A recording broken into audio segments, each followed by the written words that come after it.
की जय, श्रील प्रभुपाद की जय।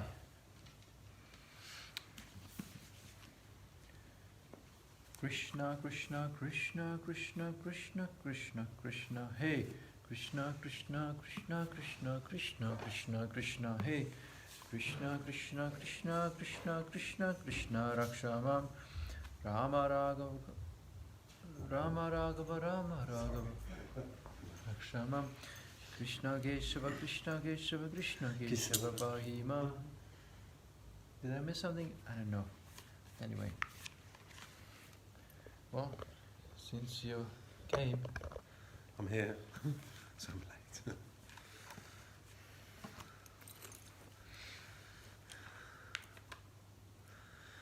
Maharaj Parikshit. Maharaj Parikshit's other name is Vishnu Rata, because he was saved by Lord Vishnu himself while still within the womb.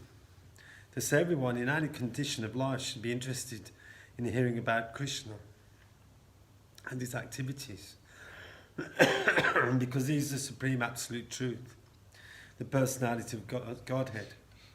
He is all-pervading. He is living within everyone's heart, and he is living as his universal form. And yet, as described in the Bhagavad Gita, he appears as he is in the human society, just to invite everyone to his transcendental abode. Back to home, back to Godhead. Everyone should be interested in knowing about Krishna, and this book is presented with this purpose. That people may know about Krishna and be perfectly benefited in this human form of life. In the 9th canto of Srimad Bhagavatam, Shri Baladev is described as the son of Rohini, a wife of Vasudeva.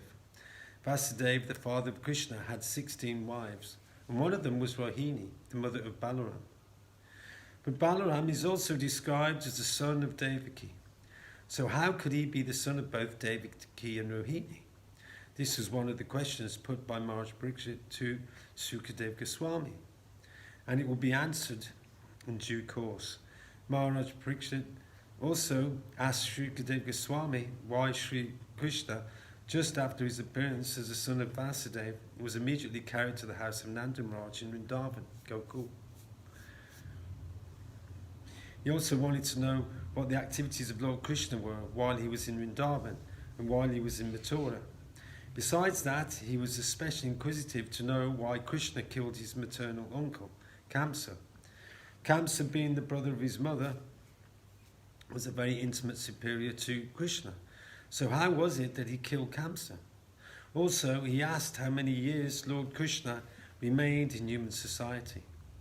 How many years he reigned over the kingdom of Dwarka, and how many wives he accepted there. As a Kshatriya king is generally accustomed to accept more than one wife. Therefore, Maharaj Parikshit also inquired about his number of wives. The subject matter of this book is Shukadeva Goswami's answering of these and other questions asked by Maharaj Pariksit. The position of Maharaj Pariksit and Shukadeva Goswami is unique. Maharaj Pariksit is the right person to hear about the transcendental pastimes of Krishna, and Shukadeva Goswami is the right person to describe them. If such a fortunate combination is made possible, then Krishna Katha immediately becomes revealed.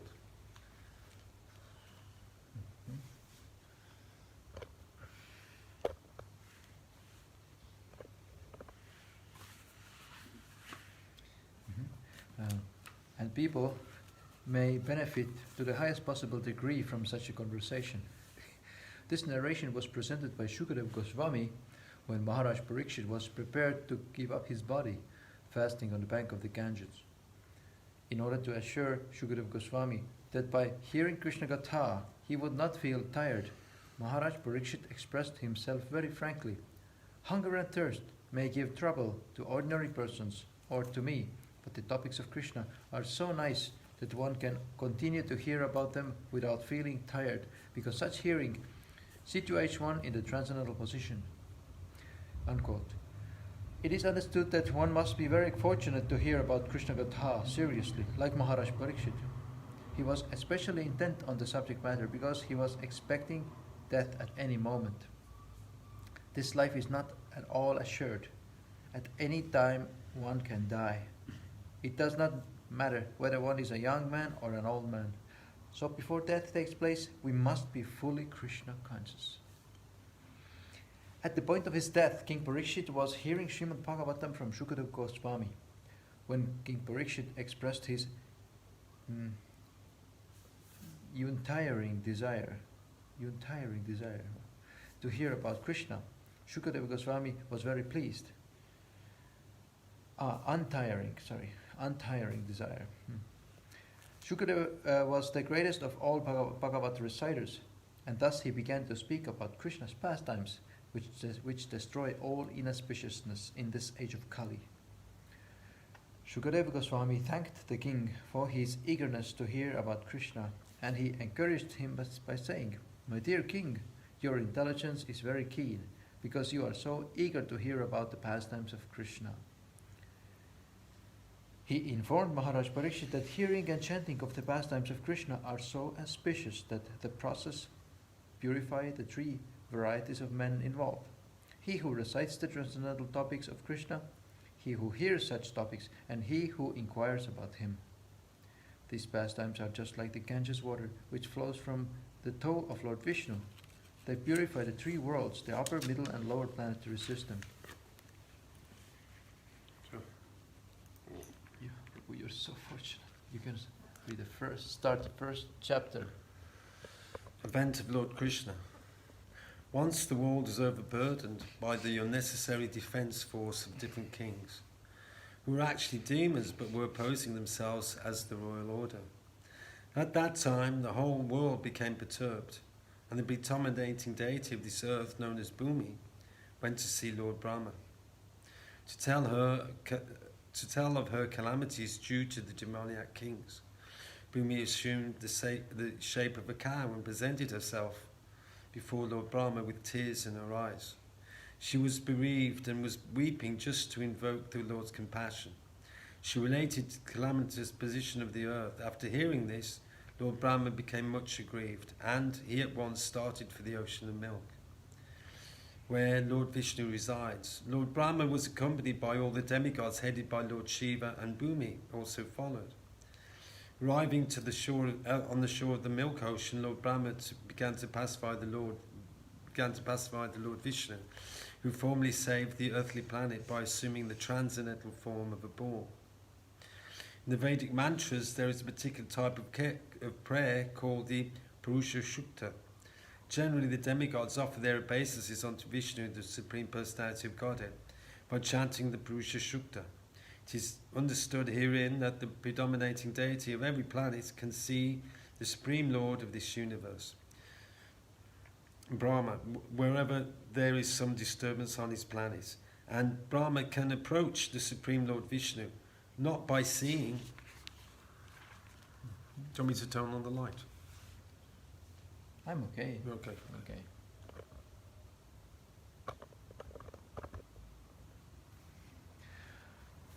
see him directly, but by standing on the shore of the ocean of milk, there is a planet within this universe called Shvetadvip. And on that planet there is an ocean of milk. It is understood from various Vedic literatures that just as there is the ocean of salt water within this planet, there are various kinds of oceans of other planets in other planets. Somewhere there is an ocean of milk, somewhere there is an ocean of oil, and somewhere an ocean of liquor and many other types of oceans. Purusha Shukta is the standard prayer which the demigods recite to appease the Supreme Personality of Godhead, Kshirodakashai Vishnu. Because he is lying on the ocean of milk, he is called Kshirodakashai Vishnu. He is the Supreme Personality of Godhead, through whom all the incarnations within this universe appear. After all the demigods offered the Purusha Shukta prayers to the Supreme Personality of Godhead, they apparently heard no response. Then Lord Brahma personally sat in meditation, and there was a message transmission from the Lord Vishnu to Brahma. Brahma then broadcast the message to the demigods. That is the system of receiving Vedic knowledge. The Vedic knowledge is received first by Brahma from the Supreme Personality of Godhead through the medium of the heart. As stated in the beginning of Srimad Bhagavatam, Tene Brahma Hrida. The transcendental knowledge of the Vedas was transmitted to Lord Brahma through the heart. Here also, in the same way, only Brahma could understand the message transmitted by Lord Vishnu, and he broadcast it to the demigods for their immediate action. The message was, the Supreme Personality of Godhead will appear on the earth very soon along with his supreme powerful potencies, and as long as he remains on the earth planet to execute his mission of annihilating the demons and establishing the devotees, the demigods should also remain here to assist him. They should all immediately take birth in the family of the Yadu dynasty, wherein the Lord will also appear in due course of time. The Supreme Personality of Godhead himself, Krishna, personally appears as soon as the son of Vasudeva. Before he appeared, all the demigods, along with their wives, appeared in different pious families in the world just to assist the Lord in executing his mission. The exact word used here is Tat Priyartham, which means the demigods should appear on the earth in order to please the Lord. In other words, any living entity who lives only to satisfy the Lord is a demigod. The demigods were further informed that the plenary portion of the Lord Krishna, Ananta, who is maintaining the universal planets by extending his millions of hoods, would also appear on earth before Lord Krishna's appearance. They were also informed that the external potency of Vishnu Maya, with whom all the conditioned souls are enamoured, would also appear just to execute the purpose of the Supreme Lord. After instructing and pacifying all the demigods, as well as Bhumi, with sweet words, Lord Brahma, the father of all Prajpatis, or progenitors of the universal population, departed for his own abode, the highest material planet called Brahmaloka. The leader of the Yadu dynasty, King Shurasena, was ruling over the country known as Mathura, the district of Mathura, as well as the district known as Shurasena. On account of the rule of King Shurasena, Mathura became the capital city of all the kings of the Yadus. Mathura was also made the capital of the kings of the Yadu dynasty because the Yadus were a very pious family and knew that Mathura is a place where Lord Krishna lives eternally, just as he also lives in Dwarka. Once upon a time, Vasudeva, the son of Shurasena, just after marrying Devaki, was going home on his chariot with his newly wedded wife. The father of Devaki, known as Devaka, had contributed a sufficient dowry because he was very affectionate towards his daughter.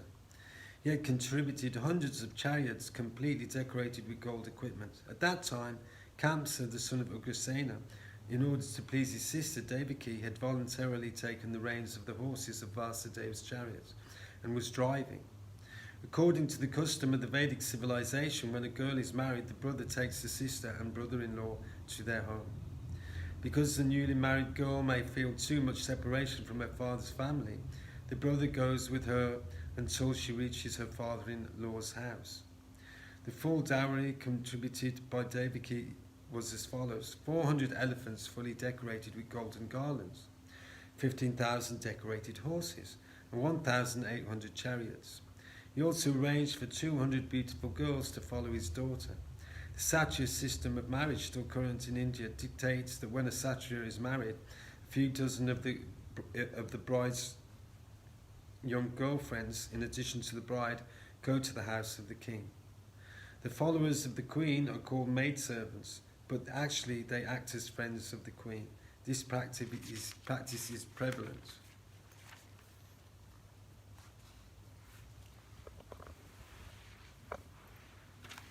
This practice is prevalent from time immemorial, traceable at least to time before the advent of Lord Krishna 5,000 years ago. Same angle here. Okay, better. So Vasudeva brought home another 200 beautiful girls along with his wife. While the bride and bridegroom were passing alone on the chariot, there were different kinds of musical instruments playing to indicate the auspicious moment. There were conch shells, bugles, drums, and kettle drums. Combined together, they were vibrating a nice concert. The procession was passing very pleasingly, and Kamsa was driving the chariot, when suddenly there was a miraculous sound vibrated from the sky, which especially announced to Kamsa, "Kamsa, you are such a fool! You are driving the chariot of your sister and your brother-in-law, but you do not know that the 8th child of this sister will kill you." Kamsa was the son of Ugrasena of the Bhoja dynasty. It is said that Kamsa was the most demoniac of all the Bhoja dynasty kings. Immediately after hearing the prophecy from the sky, he caught hold of Devaki's hair and was just about to kill her with his sword. Vasudeva was astonished at Kamsa's behavior, and in order to pacify the cruel, shameless brother-in-law, he began to speak as follows, with great reason and evidence. He said, "My dear brother-in-law Kamsa, you are the most famous king of the Bhoja dynasty, and people know that you are the greatest warrior and a valiant king. How is it that you are so infuriated that you are prepared to kill a woman who is your own sister at this auspicious time of her marriage? Why should you be so much afraid of death? Death is already born along with your birth.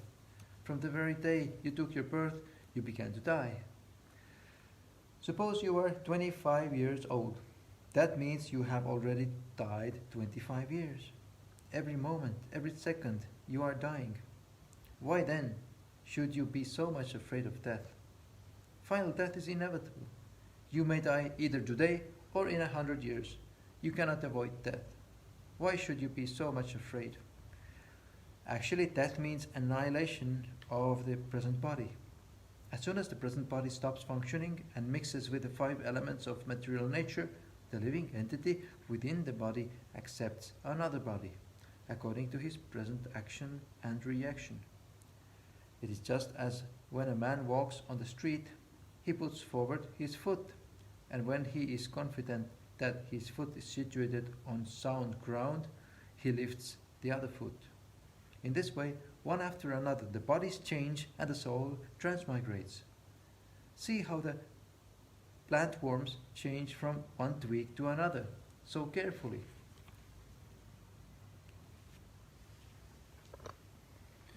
Similarly, the living entity changes his body as soon as the higher authorities decide on his next body. As long as the living entity is conditioned within this material world, he must take material bodies one after another. His next particular body is offered by the laws of nature according to the actions and reactions of this life. This body is exactly like one of the bodies which we always see in dreams. During our dreams of sleep, we create so many bodies according to mental creation. We have seen gold and we also have seen a mountain. So in a dream we can see a golden mountain by combining the two ideas. Sometimes in dreams we see that we have a body which is flying in the sky. And at that time we completely forget our present body. Similarly, these bodies are changing. When you have one body, you forget the past body. During a dream, we may make contact with so many new kinds of bodies. But when we are awake, we forget them all. And actually, these material bodies are creations of our mental activities. But at the present moment, we do not recollect our past bodies. The nature of the mind is flickering. Sometimes it accepts something and immediately rejects the same thing. Accepting and rejecting is a process of the mind in contact with the 5 objects of the sense gratification: form, taste, smell, sound and touch. In its speculative way, the mind comes in touch with the objects of sense gratification. And when the living entity desires a particular type of body, he gets it. Therefore, the body is an offering by the laws of material nature. The living entity accepts a body and comes out again into the material world just to enjoy or suffer according to the construction of the body. Unless we have a particular type of body, we cannot enjoy or suffer according to our mental proclivities, inherited from the previous life. The particular type of body is offered to us according to our mental condition at the time of death.